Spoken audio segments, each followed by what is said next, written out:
జరిగిన పరిస్థితి అందరికీ కూడా తెలిసిందే. గత చరిత్రలో ఎప్పుడూ జరగని విధంగా ఏకంగా 99% వాగ్దానాలు అమలు చేశాం.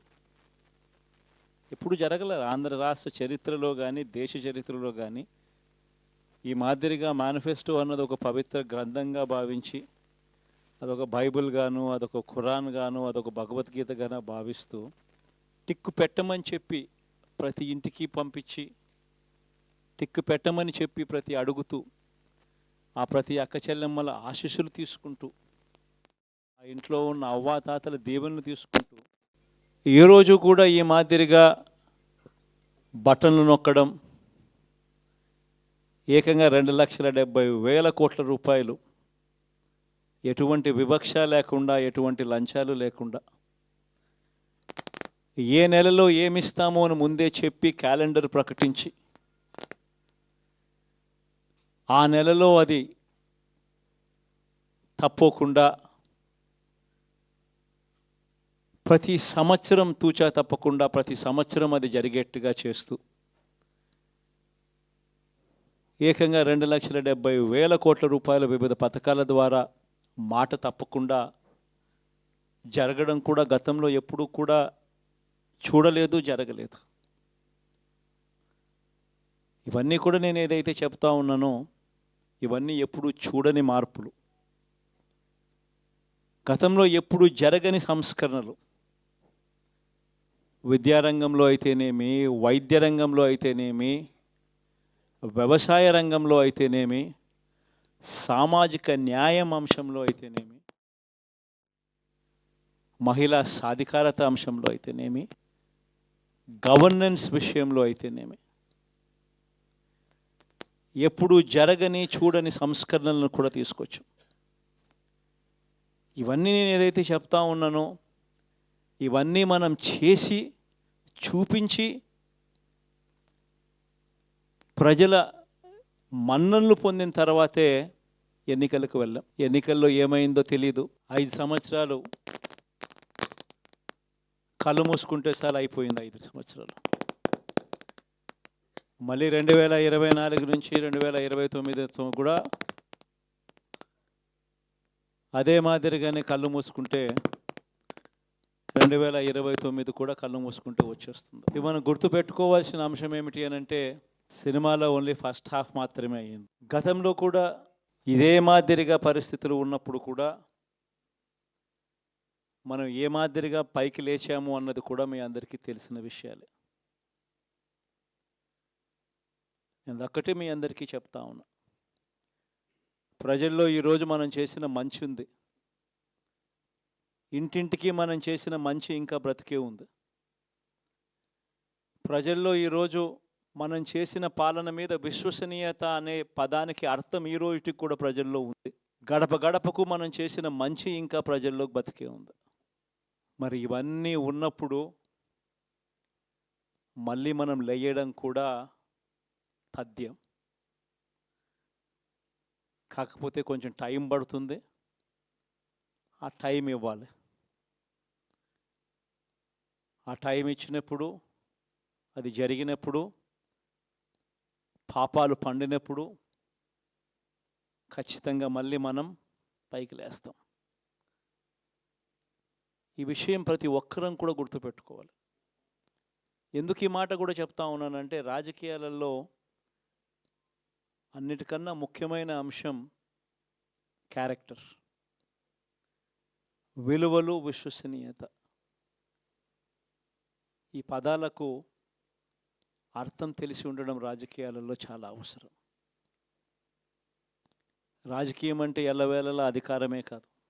అధికారంలో లేనప్పుడు కష్టాలు ఖచ్చితంగా వస్తాయి, కానీ ఖచ్చితంగా కష్టాలు వచ్చినప్పుడు మనం ఖచ్చితంగా ఏ రకంగా రియాక్ట్ అవుతాం అన్నది మన చేతుల్లో ఉంది. విలువలు, విశ్వసనీయత లేని మనిషిగా రాజకీయాలు చేద్దామా, లేదా కష్టాలు వచ్చినప్పుడు ఆ కష్టాలను ఎదుర్కొని హుందాగా నిలబడుతూ మళ్ళీ 5 సంవత్సరాలు కళ్ళు మూసుకుంటే 5 సంవత్సరాలు అయిపోతాయి, మళ్ళీ 5 సంవత్సరాల తర్వాత మన పాలన వస్తుంది, మన ప్రభుత్వం వస్తుంది, అప్పుడు మళ్ళీ మనమే ఆందోళన ఎక్కుతామన్నది కూడా గుర్తుపెట్టుకొని అడుగులు వేస్తామా అన్నది మనలో ప్రతి ఒక్కరూ కూడా ఆలోచన చేసుకోవాలి. ఇదే మన ప్రభుత్వం అధికారంలో ఉన్నప్పుడు కులం చూడలేదు, మతం చూడలేదు, ప్రాంతం చూడలేదు, రాజకీయాలు చూడలేదు. చివరికి ఏ పార్టీకి ఎవరు ఓటు వేశారు అన్నది కూడా చూడకుండా ప్రతి పథకము కూడా డోర్ డెలివరీ చేయించాం మనం. అర్హత మాత్రమే ప్రామాణికంగా తీసుకుని ప్రతి పథకము, ప్రతి మంచి కూడా ప్రతి ఇంటికి డోర్ డెలివరీ చేయించాం. అలా ప్రతి మంచి, ప్రతి పథకము డోర్ డెలివరీ చేసిన ప్రభుత్వం మనదైతే, పాలన మందైతే, ఈరోజు కేవలం వాళ్ళ పార్టీకి ఓటు వేయలేదు అని మాత్రమే, ఓటుకు వేయకపోవడమే పాపం అన్నట్టుగా ఈరోజు రావణ కాష్టం సృష్టిస్తూ ఉన్నారు, విధ్వంసం చేస్తూ ఉన్నారు, ఆస్తులు నష్టం చేస్తున్నారు, కొడతా ఉన్నారు, అవమానిస్తూ ఉన్నారు. ఇవన్నీ శిశుపాలుని పాపాల్లో భాగాలుగా ఇవన్నీ అప్పుడే పాపాలు మొదలయ్యాయి. ఒకవైపున మనమేమో మనకు ఓటు వేయకపోయినా కానీ ఏ రోజు కూడా డిస్క్రిమినేషన్ చూడలేదు. అటువంటి వాళ్లకు కూడా మనం డోర్ డెలివరీ చేసిన ప్రభుత్వం పాలన మందైతే, ఈరోజు కేవలం ఓటు వేయలేదన్న ఒకే ఒక కారణంతో ఏకంగా కొడతా ఉన్న పాలన వీళ్ళది. ఈ పాపం ఊరికే పోదు. రెండవ పాపం చంద్రబాబుది కూడా అప్పుడే పండింది. బహుశా కేంద్రం ఈ రకమైన కేంద్రంలో ఈ రకమైన పరిస్థితులు బహుశా ఎప్పుడు ఉండిండవేమో. ఈ రకంగా కేంద్రంలో 240 ఎంపీలు మాత్రమే వచ్చిన పరిస్థితులు, రాష్ట్రంలో ఏకంగా వీళ్ళకు కూడా ఈ మాదిరిగా మంచి నెంబర్లు వచ్చిన పరిస్థితులు, ఎన్డీఏలో మళ్ళీ చక్రం తిప్పుతా ఉన్న పరిస్థితులు.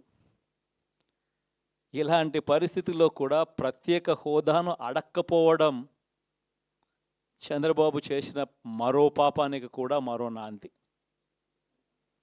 ఇలాంటి పరిస్థితుల్లో కూడా ప్రత్యేక హోదా మనం అడిగి తెచ్చుకోలేకపోతే రాష్ట్రంలో ఏ ఒక్క యువకుడు కూడా క్షమించడు చంద్రబాబు నాయుడు. మనం కొంచెం ఈ పాపాలు పండేదాకా మనం గట్టిగా దీన్ని నిలబడగలిగితే, ముందుకు తీసుకొని పోగలిగితే ఈ పోరాటాన్ని ఆటోమేటిక్గా శిశుపాలని 100 పాపాలు ఫాస్ట్గా ఎరోడ్ అయిపోతాయి.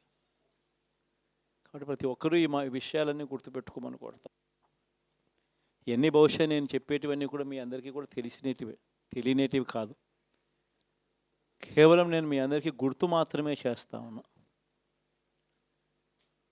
కష్టాలు రావడం అన్నది సర్వసహజం.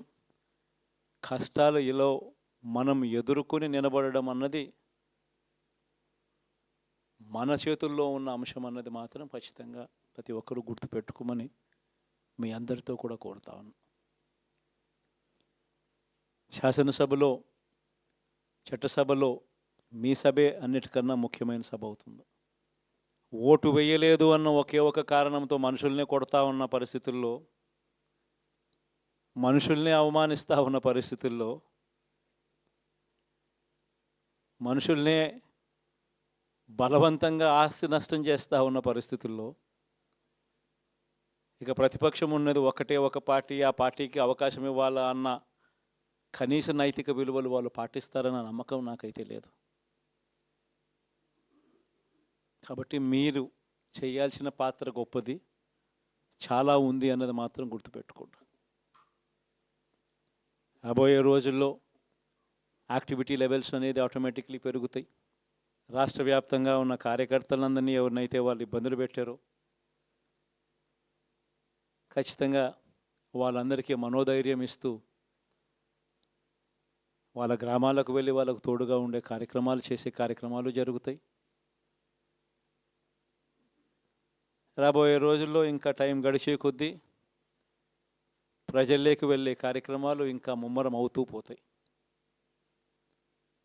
చివరికి ప్రజల్లోనే ఉంటాం.